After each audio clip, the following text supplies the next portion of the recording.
नेत्रदान एक महादान है जिसके द्वारा व्यक्ति मरने के बाद भी कई लोगों का भला कर सकता है, मगर समाज में नेत्रदान को लेकर जागरूकता की बहुत कमी है। इस महादान के प्रति जागरूकता लाने का कार्य कर रही है eye bank society of Rajasthan Kota chapter, जो कि अवधारणाओं को तोड़ने एवं लोगों को जागरूक कर कई लोगों के जीवन में दृष्टि लाने का पुण्य कार्य कर रही है। आप सभी का स्वागत है इस डॉक्यूमेंट्री फिल्म में जिसका नाम है नेत्रदान।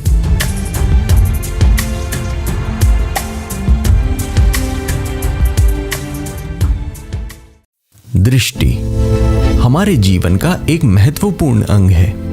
इस संसार की सुंदरता एवं प्रकृति से जुड़ाव का एक प्रमुख साधन है दृष्टि।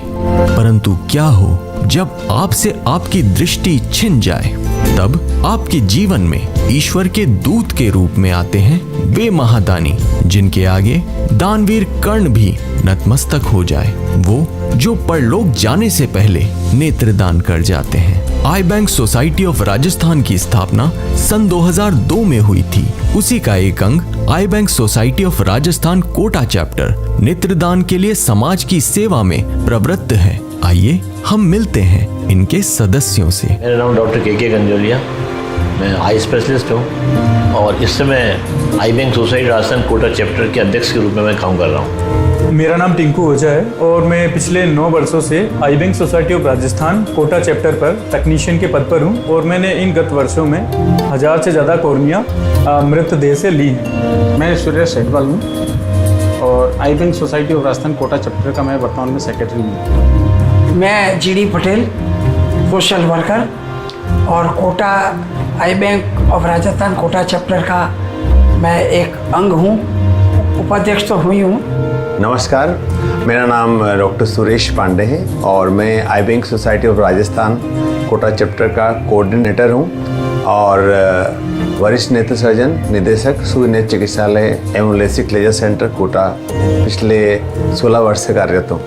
मैं डॉक्टर अमित सिंह राठौड़ अभी डायरेक्टर पद पे कार्यरत हूँ ओम पठार institute of management and research के अंदर। साथ ही आई बैंक सोसाइटी में मैं एग्जीक्यूटिव मेंबर के रूप में कार्यरत हूँ। सदस्यों ने दृष्टि एवं नेत्रदान का महत्व भी हमें बताया। आँख नहीं तो कुछ नहीं। सर, दृष्टि का महत्व तो बड़ा सिंपल है समझना। अगर आप 5 मिनट अपनी आंखें बंद कर लें और अपनी दिनचर्या को चालू करने का प्रयास करें तो आपका उसका महत्व पता लग जाएगा कि दृष्टि और अंधकार में क्या अंतर होता है। देखिए, मेरा मानना है नेत्रदान से महादान कुछ भी नहीं है। जब हम कहीं प्रोग्राम देने जाते हैं तब हमें पता लगता है कि आँख का क्या महत्व है। जिंदगी में आँख नहीं तो मैं व्यक्तिगत मानता हूँ कि आँख नहीं तो कुछ भी नहीं है। यदि हम कल्पना करें, अपनी आँखों को मात्र 10 सेकंड के लिए बंद करके देखें तो दुनिया में अंधेरा ही अंधेरा है और इसी अंधेरे के साथ कई बच्चे, लाखों बच्चे इस विश्व में कॉर्नियल ब्लाइंडनेस से पीड़ित होने के कारण जन्म से अंधे पैदा होते हैं अथवा उन्होंने दुनिया देखी नहीं होती है। इसलिए ऐसे बच्चों में रंगों का प्रकाश बिखेरने के लिए नेत्रदान ही एकमात्र उपाय है। पुण्य का कार्य तो यही सही, किसी आदमी को 2 आँखें मिलना आज की तारीख में, दृष्टि इनको आँखें मिल जाए तो क्या है। मेरे को तो बहुत बढ़िया लगा। बाद में सबने बोला कि नहीं, बहुत बढ़िया रहा। और उनके जो आँखों से अगर किसी आदमी को डोनेट मतलब जिसमें देख पाए वो तो बहुत ही बढ़िया है। उनको ये तो है हमारे को कि भाई यहाँ अभी माता जी की आँखें काम आ रही है किसी के। आपको जानकर आश्चर्य होगा कि नेत्रदान में आंख निकाली ही नहीं जाती। मान लीजिए यहाँ हमारी आंख है, इसके बाहर एक पतली सी परत होती है, इसे कॉर्निया कहते हैं। नेत्रदान में इसे ही लिया जाता है और इस पर प्लास्टिक की पारदर्शी कैप लगा दी जाती है ताकि अंतिम दर्शन में कोई परेशानी न आए। इसे एक फिजिकल मॉडल द्वारा हमें समझाया सोसाइटी के कोऑर्डिनेटर डॉक्टर सुरेश पांडे जी ने। ये आप देख रहे हैं ट्रांसपेरेंट हिस्सा एक कॉर्निया है और कॉर्निया के अंदर एक हिस्सा होता है जिसको आइरिस कहते हैं। ये इस प्रकार का होता है जिसके कारण आँख का कलर होता है और ये कॉर्निया ट्रांसपेरेंट होता है, और कॉर्निया के बाद में जो है वो लेंस होता है, ये लेंस है क्रिस्टलाइन लेंस, जिसमें अगर सफ़ेदी हो जाती है तो कैटरेक्ट हो जाता है, या इसकी ट्रांसपेरेंसी समाप्त हो जाती है तो कैटरेक्ट यानी मोतियाबिंद हो जाता है। उसके पश्चात ये आँख के अन्य हिस्से हैं, जैसे कि ये ऑप्टिक नर्व है, ये रेटिना है, और ये विट्रियस है, और इस प्रकार से जो आँख के हिस्से हैं, तो ये कॉर्निया जो ट्रांसपेरेंट हिस्सा होता है, और ये आइरिस है जिसके कारण कलर होता है, और ये लेंस है आँख का।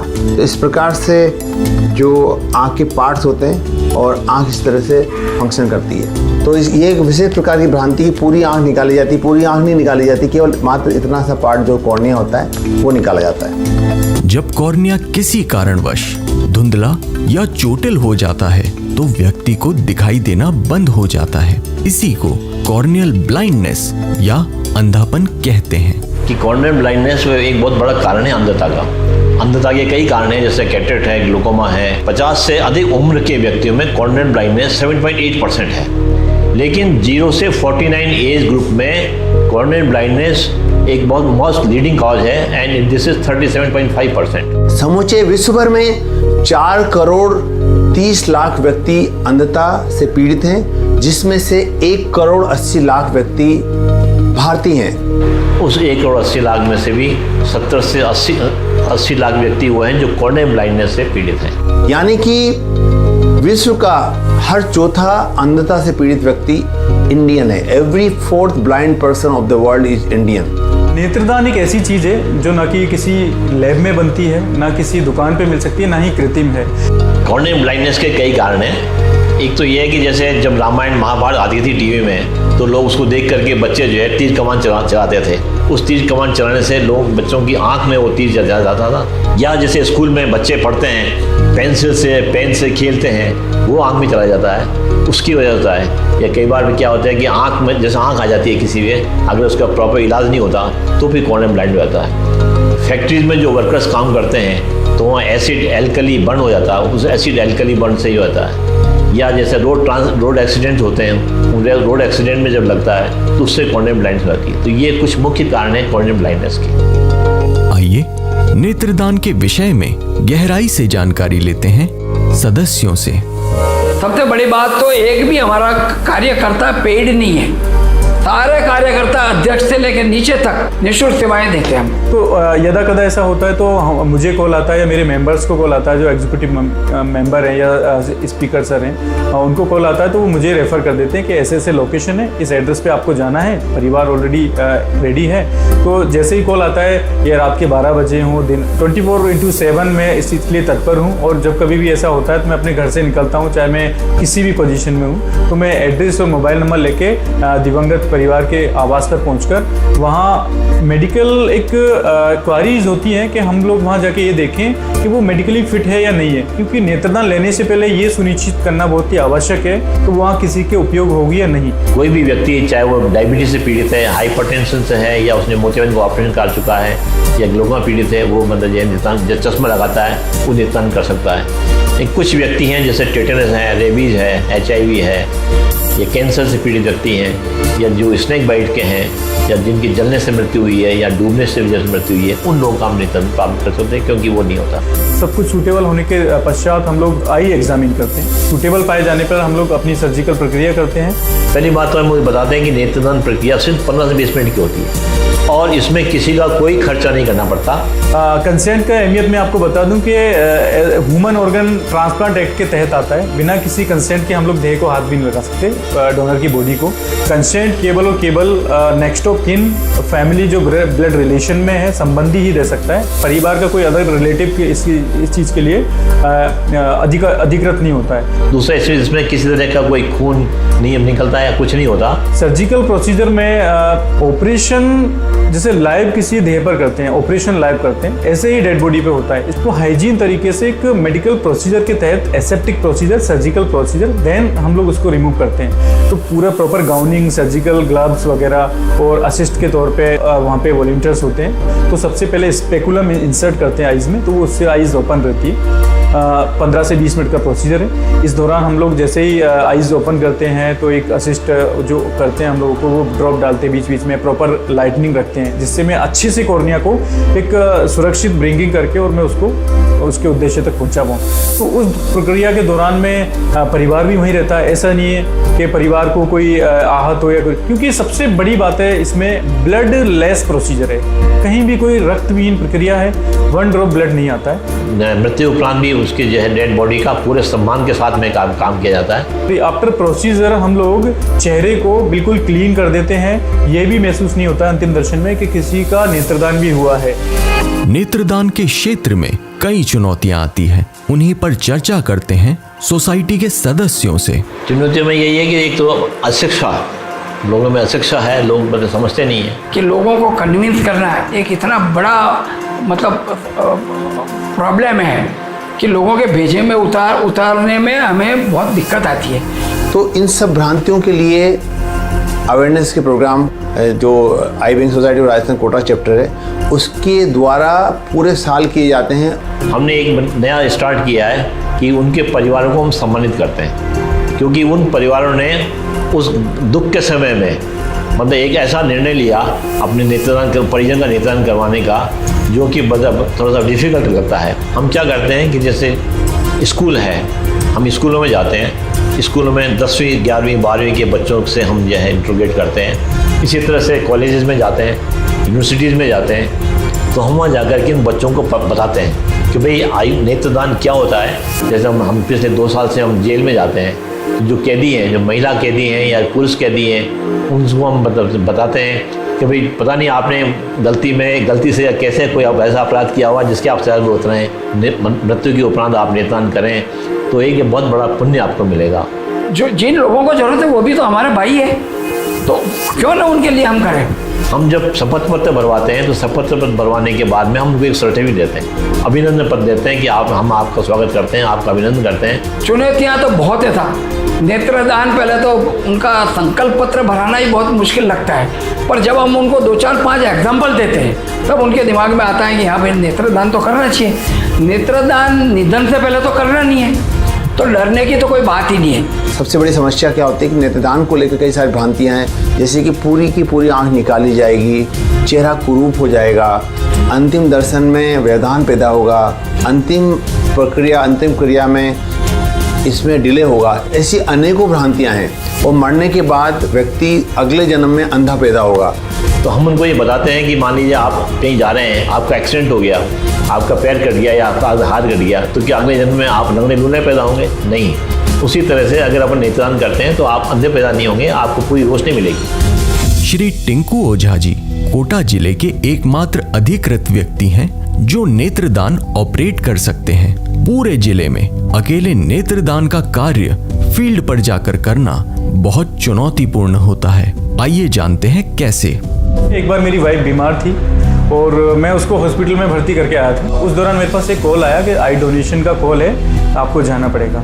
एक्चुअली क्या मेरा सब्स्टिट्यूट नहीं होता है, तो उस समय मैंने ईश्वर का नाम लेके सोचा कि एक नेक कार्य के लिए मैं काम कर रहा हूँ तो वो अपने आप व्यवस्था करेगा। तो मैं किसी रिलेटिव को और मेडिकल जो निजी अस्पताल के लोग थे, सपोर्टिव थे, मेरे प्रोफेशन से वेल नोन थे कि हाँ एक अच्छा काम कर रहे हैं, आप जाइए, कोई दिक्कत नहीं है। तो इन परिस्थितियों का सामना करना पड़ता है। लोग यही के साथ नेत्रदान करने के बाद में चेहरा विकृत होता है, तो वो भी जैसे मैंने आपको बताया चेहरा विकृत नहीं होता है, क्योंकि नेत्र कोड़ने लेने के बाद में हम एक प्लास्टिक की कैप लगा देते हैं, उससे जब अंतिम दर्शन के लिए मनुष्य आता है तो उसको बिल्कुल पता ही नहीं पड़ता। तो वो यंग डेथ या किसी बच्चे की डेथ हुई है तो उस समय उसका हौसला नहीं करता है कि मैं इस काम को करूं। तो उस स्थिति में उनको ये समझाना कि सर आपके बच्चे को हम किसी और की आंखों में जीवित रख सकते हैं, जो हुआ है उसको तो आप और मैं या फिर ईश्वर टाल नहीं सकता। कम से कम अगर आप अपने बच्चे का नेत्रदान कराते हैं तो उसकी आंखें 2 लोगों को रोशनी देंगी और आप उनको जीवन भर मेमोरी दे सकते हैं। वो समय जब कोई व्यक्ति अनंत यात्रा पर निकलता है तो वो समय इतना दुखद होता है, इतना भावुक होता है, इतना हृदय विदारक होता है कि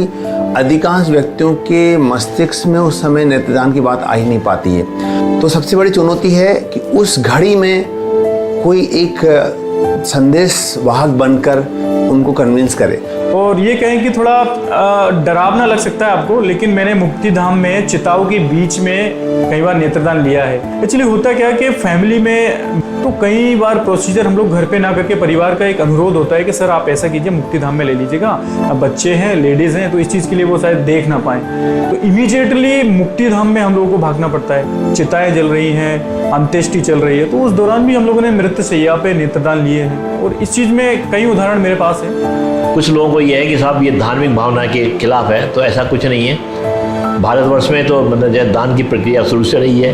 तो हमारी जो संस्कृति है, ऋषि संस्कृति है, जैसे ऋषि दादीच हुए थे, उन्होंने अपनी अस्थियों का दान किया था जिससे वृतासुर मारा गया था। तो ये एक शास्त्र सम्मत, ऋषि सम्मत परंपरा भी है। अभी तक हम जो है हमने करीब 1876 हम लोग डोनेशन प्राप्त कर चुके हैं। तो ये एक बहुत बड़ा ये है कि कम से कम 1111 लोगों को हमने जो है दृष्टिहीनता से उनको मुक्ति दिलाई है, उनको हमने रोशनी प्रदान की है। जब हम जाते हैं तो जो अंधता से पीड़ित है उसके जब ट्रांसप्लांट होते हैं, अगर आप उससे बात करो तो आपको लगेगा कि वो कितना ज़्यादा प्रभावित है, उसके जीवन में कितना बदलाव आया है। उस बदलाव को उसके मनोभाव हैं, उसके परिवार के जो मनोभाव हैं या परिवार के जो फीलिंग्स हैं, उसको हम अंदाज नहीं लगा सकते। सर अभी हमने रिसेंटली एक आई डोनेशन परिजन का सम्मान समारोह आयोजित किया था, तो उसके लिए अध्यक्ष साहब ने मुझे व्यक्तिगत रूप से सभी परिवारजनों को आमंत्रित करने के लिए कहा गया था। मैंने उसी क्रम में फ़ोन करते हुए किसी व्यक्ति को फ़ोन किया, और जब मैंने उनको उस सम्मान समारोह में आमंत्रित करने के लिए बताया, उनके रोने की आवाज़ मुझे क्लियर रूप से सुनने को मिली। थोड़ी देर बाद में जब वो थोड़े से संभले तो मैंने उनसे जानना चाहा, तो उन्होंने बताया कि मेरे पुत्र का उसका देहांत हो गया था, उसका डोनेशन था। तो वो गले रुंधे हुए गले से बोल रहे थे कि उस बच्चे की डोनेशन मैंने कराया है, उसका क्या सम्मान मैं प्राप्त करने आऊँ। फिर थोड़ी देर बाद में हमने उनकी समझाइश की, सर हमारा इंटेंशन ये है कि इससे लोग दूसरे प्रेरणा ले, तो आप इसको अन्यथा न ले, आप सम्मान समारोह में इसी हैसियत से पहुँचे कि आपके आने से लोगों को प्रेरणा मिलेगी। तो हमारे आग्रह पे वो परिवार सहित वो वहाँ पर उपस्थित हुए, और न सिर्फ उन्होंने लोगों को उसके बारे में प्रेरणा जागृत की, बल्कि हमें भी आगे कभी भविष्य में किसी भी तरह की कोई ज़रूरत हो तो उसको अपनी तरफ से पूरा संपन्न कराने का आश्वासन दिया। मेरे एक पारिवारिक मित्र हैं, वो अपने 7-8 साल के बच्चे के साथ पार्क में घूमने जाया करते थे। वो जब बच्चा घूमने जाता था तो वहाँ एक दूसरा जो बच्चा था उससे उसकी मित्रता हुई। वो कॉर्नियल ब्लाइंडनेस से पीड़ित था। जब उसके जन्मदिन आने वाला था, जो कॉर्नियल ब्लाइंडनेस पीड़ित था, तो उस बच्चे ने कहा कि मैं प्रयास करूँगा कि मैं तेरे को ऐसा गिफ्ट दूँ जो तुझे जीवन में कभी नहीं मिला हो। और संयोग देखिए कि उसके दादाजी की मृत्यु हुई, और उसने अपने माता पिता से कह के उसके दादाजी का नेत्रदान करवाया, और उस नेत्रदान से उस बच्चे को जो कॉर्नियल ब्लाइंडनेस पीड़ित था उसको जो है ट्रांसप्लांट हुआ और उसको रोशनी मिली और उसका जीवन सफल हो गया। तो वैसी गिफ्ट न तो उसको पहले मिली थी न उसको बाद में मिलेगी। नेत्रदान से हमारे देश की प्रगति कैसे होती है, आइए समझते हैं। अनुमान के हिसाब से एक अंधे व्यक्ति के ऊपर एक महीने का जो मासिक खर्चे वो करीब 1000 रुपये आता है। इस तरह से अगर अपन अंदाज लगाएं तो भारतवर्ष में करीब 800 करोड़ रुपए प्रतिवर्ष का जो आर्थिक नुकसान होता है। तो अगर अपन मान लीजिए अगर अपन उनको रोशनी प्रदान करें तो वो स्वयं में सक्षम होगा, अपने परिवार के लिए भी होगा, समाज के लिए भी होगा और राष्ट्र के लिए भी होगा, और ये जो आर्थिक विषमता है, सामाजिक विषमताएं, ये भी दूर हो पाएंगी। हमारे देश के भावी डॉक्टर्स में नेत्रदान के प्रति जागरूकता को जानने हेतु हम पहुंचे कोटा मेडिकल कॉलेज और मिले प्रधानाचार्य डॉक्टर संगीता सक्सेना जी से। मैं जब भी जाती हूँ इनके प्रोग्राम में एक वाक्य दोहराती हूँ और वो यहाँ पे भी बोल देती हूँ, जीते जी रक्तदान, मरने के बाद नेत्रदान और देहदान। जिन लोगों ने नेत्रदान किया है, जिस तरह से ये लोग उनको फेलिसिटेट करते हैं, वो समाज में एक प्रेरणा के स्रोत हैं। उनके परिजनों ने नेत्रदान किया था तो उसके बाद कितने लोगों की आई साइट आई है, वो जब देखते हैं उनको हम देखते हैं तो एक अलग सा उत्साह जगता है और लोगों को भी प्रेरणा मिलती है कि इस तरह के नेक कार्य के लिए आगे आए। सभी ने GGII की पूरी टीम के इस इनिशिएटिव को सराहा एवं प्रशंसनीय शब्द भी कहे। आप एक बहुत ही अच्छे कार्य के लिए प्रेरित हैं और आप कार्य जो कर रहे हैं ये बहुत बधाई के पात्र हैं। और ये आपकी जो कंपनी है GGII, आप बहुत आगे तक जाने वाले हैं। मैं आपको अभी से बहुत बहुत बधाई देती हूँ और आप बहुत पूरी आपकी टीम इसके लिए जिस तरह से कार्य कर रहे हैं, आप सब बधाई के पात्र हैं। GGII का मैं आप लोगों की टीम को पूरे को धन्यवाद देना चाहूँगा, क्योंकि ये प्रयास, ये मुहिम में आप हमारे साथ कंधे से कंधे मिला के काम कर रहे हैं और इस मुहिम को हर तबके तक पहुँचाने का प्रयास कर रहे हैं। उसके लिए मैं तहे दिल से पूरी eye wing society of Rajasthan Kota chapter की पूरी टीम की तरफ से आपको तहे दिल से धन्यवाद देना चाहूँगा। मैं इस नेक कार्य के लिए समूची टीम GGII को तहे दिल से धन्यवाद देना चाहता हूँ। मेरा हार्दिक धन्यवाद है कि आप इतना पुण्य कार्य कर रहे हैं और विशेष रूप से इस डॉक्यूमेंट्री के creative head director Shri Himanshu Sharma ji का विशेष आभार कि आपने इतने नेक कार्य को डॉक्यूमेंट्री बनाने के लिए चुना और नेत्रदान की मुहिम को जन जन तक पहुंचाने के लिए भागीरथी प्रयास किया। अंत में सभी ने नेत्रदान के विषय में यह संदेश दिए। मैं डॉक्टर जगदीश कुमार सोनी, मुख्य चिकित्सा एवं स्वास्थ्य अधिकारी कोटा। आपकी नेत्रदान किए हुए से दूसरे को ज्योति मिलेगी और उसकी अंधेरी दुनिया में उजाला आने के पूरे चांसेस रहते हैं। मैं डॉक्टर सुरेश पांडे आप सभी से नेत्रदान मुहिम से जुड़ने की अपील करता हूं और eye wing society of Rajasthan Kota chapter के माध्यम से आप नेत्रदान का संकल्प लेते हुए इस मुहिम को सार्थक बनाने में सहयोग करें। कोर्नियल ट्रांसप्लांटेशन नेत्रदान से संभव है, इससे ज़्यादा से ज़्यादा आप नेत्रदान करें और लोगों को भी नेत्रदान से प्रेरित करें। तो मैं आप लोगों से हाथ जोड़ के विनती यही करूंगा कि आप लोग इस मुहिम को आगे बढ़ाएं। प्रतिवर्ष मात्र 50,000 कॉर्निया मिलते हैं, जबकि हमें ज़रूरत है 1.5 लाख कॉर्निया की। भारत के लोगों को करबद्ध निवेदन करता हूँ कि हमारी रिक्वायरमेंट ज़्यादा है और सप्लाई हमारी कम है। भारत के हर व्यक्ति को जो एलिजिबल है उसको कम से कम एक भरना चाहिए प्रपत्र और नेत्रदान के लिए संकल्प लेना चाहिए। ये नेत्रदान बहुत बड़ा दान है किसी के जीवन में परिवर्तन लाने के लिए, तो आप सभी से ही हाथ जोड़ के निवेदन है कि इसमें सहयोग प्रदान करें। तो प्लीज़ मेरा आप सभी से आग्रह है कि कॉर्निया की या एक परत की इतनी अहमियत है, वो किसी को रोशनी दान दे सकती है, किसी को जीवन दान दे सकती है और वो आदमी आगे चल के ये कह सकता है कि हाँ मुझे एक नेत्रदान से ज़िंदगी मिली है, और वो 1000 लोगों को प्रेरित करेगा जब तक वो जीवित रहेगा। हमें सामूहिक प्रयास करना पड़ेगा और सामूहिक जागरूकता के माध्यम से हम इस कलंक को, अंधता के इस कलंक को भारत माँ से मिटाने का, हमेशा के लिए धो देने का प्रयास करते हुए अवश्य सफल होंगे। यही मेरी आप सभी से अपील है। नमस्कार। तो मेरा करबद्ध लोगों से यही निवेदन है कि आप अधिक से अधिक नेत्रदान प्रक्रिया में जुड़ें और जो दृष्टिहीन, जो कॉर्नियल दृष्टिहीन व्यक्ति हैं उनके जीवन में उनको रोशनी प्रदान करें ताकि वो सक्षम हो सकें स्वयं के जीवन के लिए, अपने परिवार के लिए, अपने समाज के लिए, अपने राष्ट्र के लिए। ये एक बहुत बड़ा परोपकार का, बहुत बड़ा समाज सेवा का कार्य होगा। इससे अधिक मेरे ख्याल से पुण्य का कारण कोई और नहीं हो सकता। एक नन्हा सा दीपक जो कि घनी रात में जलते हुए 1 से 2 मीटर के दायरे को रोशन करने का संकल्प लेता है, ठीक उसी प्रकार से हमें भी नेत्रदान करते हुए, नेत्रदान की मुहिम को जन जन तक पहुंचाते हुए हर अंधता से पीड़ित व्यक्ति की दुनिया में उजाला भरने के लिए दीपक की भांति प्रयास करना होगा। दीप हूँ जलता रहूँगा, दीप हूँ जलता रहूँगा, मैं अंधता की आंधियों से अंत तक लड़ता रहूँगा, अंत तक लड़ता रहूँगा। धन्यवाद।